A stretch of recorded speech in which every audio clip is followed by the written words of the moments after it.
Olá, começa agora mais um programa Projetos de Lei. Vamos conhecer propostas que estão em discussão aqui na Assembleia Legislativa e que buscam melhorar a qualidade de vida das pessoas. Como o projeto de lei que autoriza farmacêuticos a aplicarem vacinas na população, ou ainda a proposta que já virou lei e criou um fundo estadual contra o alcoolismo. O programa Projetos de Lei tem mais. Começamos com o projeto de lei da deputada Márcia Lia, do PT, em andamento aqui na Assembleia, que prevê que a conta de água de condomínios seja individualizada.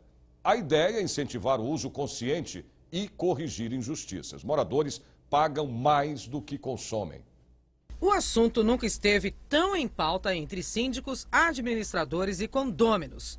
Na busca pela economia na conta de água, a medição do consumo por unidade tem sido a saída adotada por muitos condomínios. O consumo de água é um dos maiores vilões nestes lugares. Na verdade, a conta de água representa a segunda maior despesa dos condomínios, só perdendo para a folha de pagamento somada aos encargos e obrigações trabalhistas. Nós contratamos uma empresa homologada pela Sabesp.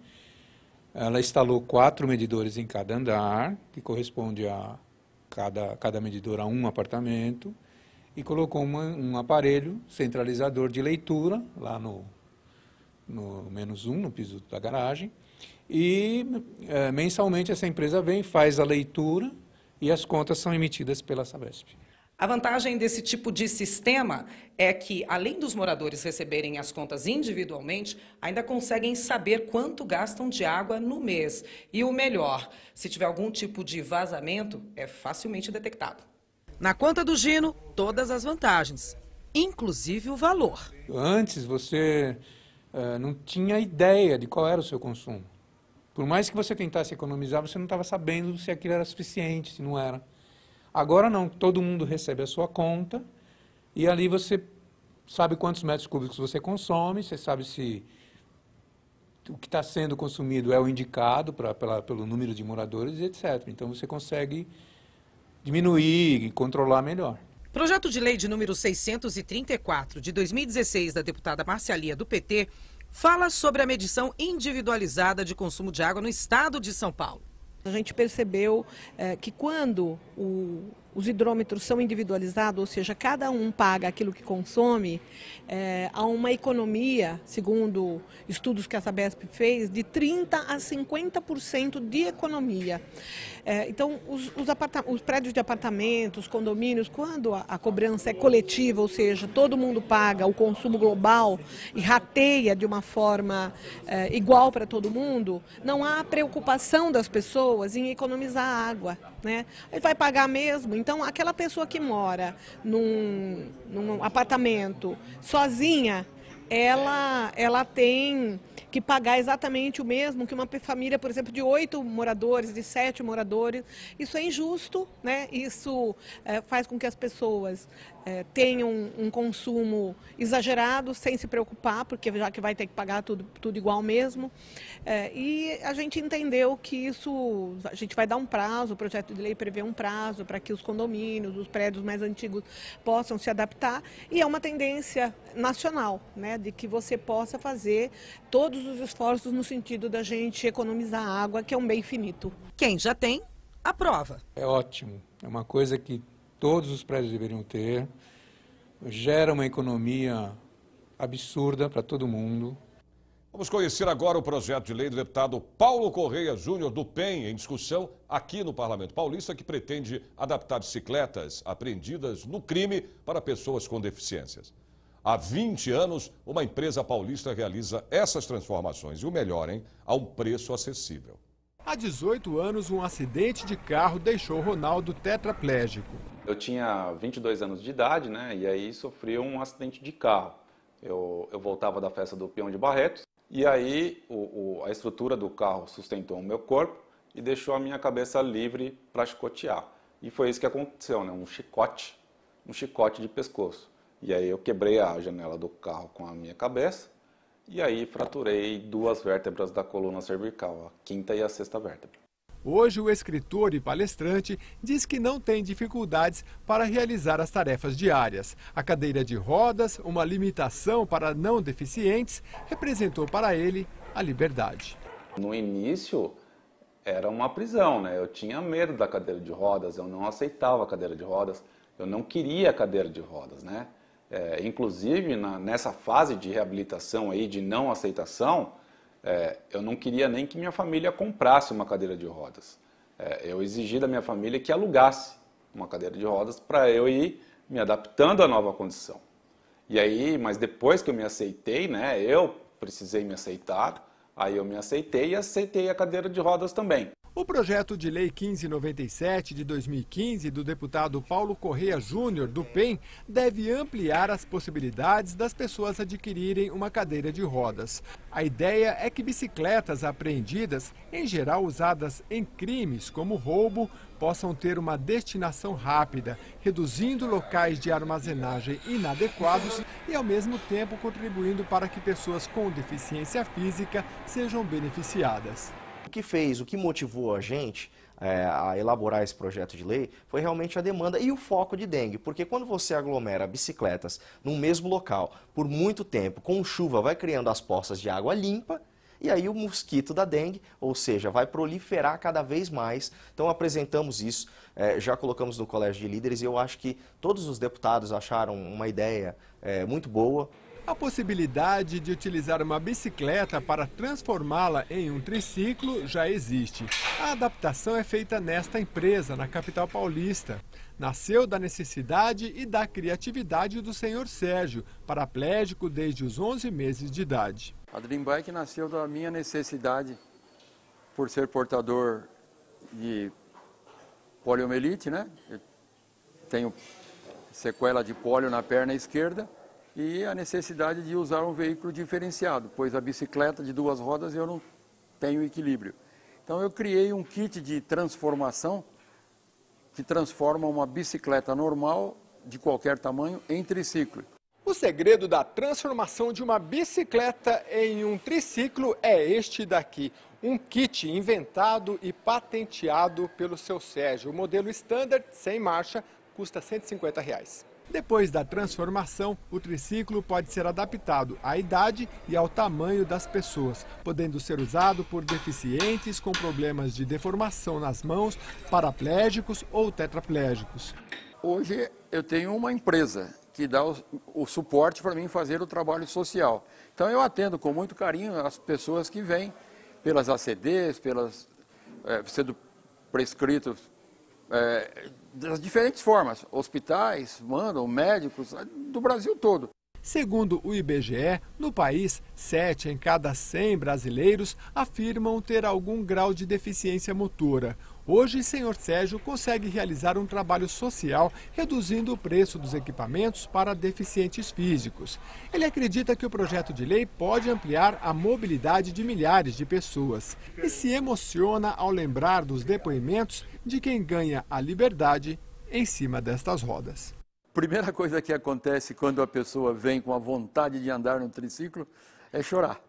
Porque a emoção é muito grande de sair de uma cadeira de roda, de sair dos braços, muitas vezes, do pai e da mãe, e montar no triciclo, sair pedalando. É uma emoção muito grande, muito forte. Vamos ao primeiro intervalo. Na volta, você vai conhecer mais sobre um projeto de lei para a prevenção de erros médicos em hospitais públicos. Fique aí, nós voltamos já já.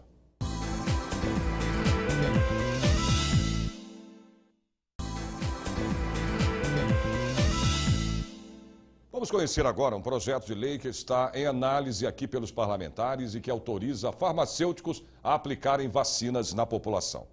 A proposta é da deputada Maria Lúcia Amari, do PSDB, e tem o apoio de donos de farmácias e também dos profissionais. Atualmente, são 70 mil farmacêuticos em todo o estado de São Paulo. Veja. Pelo projeto de lei 27 de 2017, as farmácias ficam autorizadas à prestação de serviços e procedimentos farmacêuticos, como a aplicação de vacinas. A medida aumenta a disponibilidade de cobertura, pois há farmácias em praticamente todos os municípios paulistas. Segundo o CRFSP, Conselho Regional de Farmácia são 15.500 estabelecimentos. O benefício é muito grande do ponto de vista econômico, do ponto de vista de melhoria da qualidade de vida. Então, acho que está na hora da gente realmente colocar esses serviços nas farmácias e colocar as vacinas nas farmácias. A proposta foi bem recebida pela diretoria do CRF em reunião no gabinete da deputada Maria Lúcia Amari, do PSDB, autora da proposta. O presidente do conselho explica os motivos. Numa crise como a recente que nós tivemos aí da gripe H1N1, por exemplo, né, faltaram vacinas. O Estado, quando é pego de surpresa com alguma epidemia, que é normal, pode acontecer, mesmo com melhor planejamento, as farmácias tendo a disponibilidade dos medicamentos, das vacinas, elas vão compensar a dificuldade que você tiver no setor público. Então, é até uma medida de segurança. A deputada conta que vem ouvindo os reclamos do setor desde a primeira reunião da Frente Parlamentar pela desoneração tributária dos medicamentos. Pela nova proposta, já reconhecida nos estados do Rio de Janeiro, Paraná e Santa Catarina, farmacêuticos recobram atribuições profissionais que foram deles tempos atrás, em termos de cuidados da saúde da população. A farmácia, eu sempre costumo dizer, ela tem um papel, claro, é o papel de saúde, mas ela também tem um papel social, porque ela aproxima muito da população e a população confia na farmácia, naquele farmacêutico que está lá, que conhece a família, já conhece, até quando a cidade é muito pequena, ele conhece até o quadro de saúde de algumas pessoas. Então, no momento em que ele disponibiliza mais essa prestação de serviço, vai garantir uma saúde pública que, inclusive, reflete no Estado como um todo. Porque na não aplicação de uma vacina no tempo adequado, provocando a doença, ele vai ocupar um leito hospitalar, ele vai ter um custo maior pelo Estado. Vacina é prevenção. E a vacina é a prevenção. Então, nós estamos num momento do país, quanto mais numa situação de dificuldade econômica, a prevenção é fundamental. Não só prioritariamente para garantir a saúde da população, mas também não permitir que aquela doença possa se agravar e ela vá ter um custo para o Estado muito maior e uma população menos saudável. Nós precisamos humanizar a saúde. A farmácia é uma forma de você humanizar, porque você aproxima a farmácia do seu bairro, da sua cidade, que às vezes é uma cidade muito pequena, às vezes tem uma farmácia só. Né? E nesse caso, ela é um elo importante da população, né? Ela volta a ter a confiança da população, que ali ela vai encontrar alguém qualificado para atendê-la. Nos últimos 5 anos, o número de ações judiciais movidas por erro médico que chegaram ao Superior Tribunal de Justiça cresceram 82%. O projeto de lei do deputado Orlando Bolsoni, do PSB, em debate aqui no Parlamento, propõe a formação de comissões multidisciplinares para a prevenção de erros médicos nos hospitais públicos. Cozinheira, 33 anos de idade, Elisângela conta que o mundo caiu no dia em que perdeu a filha 45 minutos depois do nascimento. A gente vai com aquela esperança de ter o filho nos braços. Aí você volta vazia. Foi o que aconteceu comigo, eu voltei vazia, sem nada. Isso foi em abril de 2012, depois de uma gravidez complicada por problemas de pressão alta, que tornara a gestação de risco. Elisângela mostra a coleção de exames do pré-natal, mês a mês, e alega que não havia qualquer notícia de má formação do bebê. Me senti enganada e iludida, que era um direito meu de saber o que estava acontecendo com meu filho, dentro de mim. Na minha cabeça, que os médicos falavam que estava fazendo ultrassom, eles falavam que estava tudo bem com o neném. Eu só vim saber que ele tinha vários problemas, foi depois que eu tive o parto. Para ela, os médicos da clínica conveniada que fizeram o pré-natal erraram no diagnóstico e na falta de informação da gravidade da doença do bebê. O sonho da maternidade ficou para trás. Naquele momento eu não queria viver. Não queria viver mais. Não queria viver? Naquele momento, não. Para evitar novos casos como o de Elisângela, o deputado Orlando Bolsoni, do PSB, protocolou o projeto de lei 756 de 2016, que trata da formação de comissões multidisciplinares para a prevenção de erros médicos nos hospitais públicos do estado de São Paulo. Primeiro, nós queremos estabelecer uma prevenção ao erro médico. O objetivo não é que não ocorra o erro médico, daí nós estamos fazendo uma ampla discussão. O objetivo do projeto foi exatamente provocar essa discussão, no sentido de que se criem comissões, ou se aperfeiçoem as comissões já existentes, as comissões setoriais que existem dentro dos hospitais públicos, no sentido de que se previna, essas comissões adotem práticas de controle, de qualidade, visando prevenir. Então, o objetivo, hoje nós sabemos que há um custo enorme para o Estado, mas mais que isso é o custo das vidas, os problemas que ocorrem na saúde e na vida das pessoas. Mais uma pequena pausa e nós voltamos logo mais com propostas em discussão aqui no Parlamento Paulista. E uma lei de combate também ao alcoolismo. É um instante só.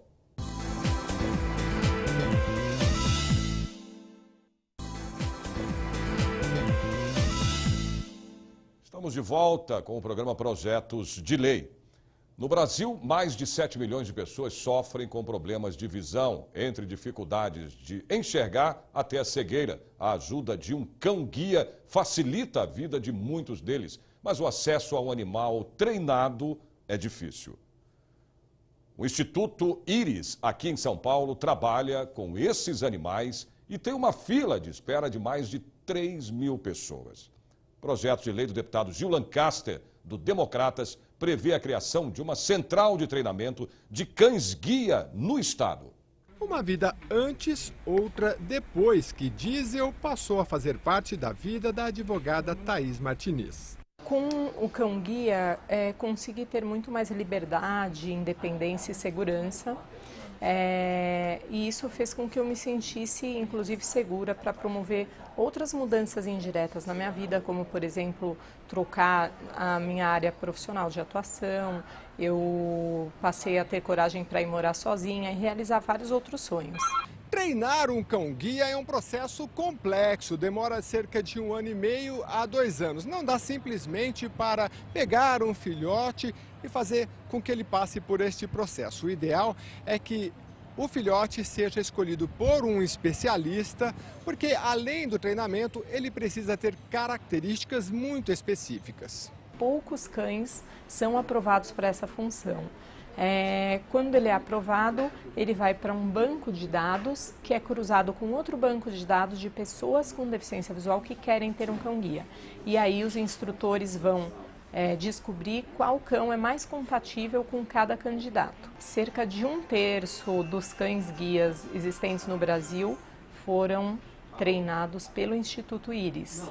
O treinamento é árduo, demorado e caro, de 35 a 45 mil reais, segundo Thaís, o que acaba restringindo o acesso ao cão-guia. Para facilitar e interligar informações entre deficientes visuais com instituições de qualificação de acessibilidade para deficientes, o projeto de lei 794 de 2016, que tramita na Assembleia Legislativa de São Paulo, prevê a criação de uma central de treinamento no estado de São Paulo. Os dados vinculados à Secretaria dos Direitos da Pessoa com Deficiência ficariam disponíveis para quem necessita de um cão-guia. Eu acredito que se os 3 setores, ou seja, governo, as empresas e as ONGs se unissem, para que o esforço fosse conjunto, acredito que nós teríamos resultados muito mais rápidos e muito mais significativos.